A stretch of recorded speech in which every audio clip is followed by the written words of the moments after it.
Hi, it's Paddy Hirsch of Marketplace. So it's the holidays, which means people are thinking about parties and presents, but a lot of people are thinking about taxes because we're coming towards the end of the tax year. So let's remind ourselves about how taxes work. All right, here's this big bag of money that I earn every year. Actually, it's not that big, unfortunately. Anyway, a sizable chunk of that, all right, I have to declare as taxable income to the IRS. And in the end, I have to pay a percentage of that taxable income to the government. But before I go declaring my taxable income, what I should really think about doing is taking advantage of the charitable tax deduction. Now, what this means is I should basically give a lot of money to charity, all right? Put it in my charity box.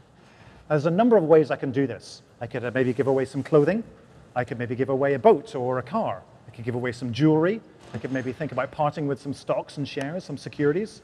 Or I could do it the old-fashioned way and just give them a bunch of cold, hard cash.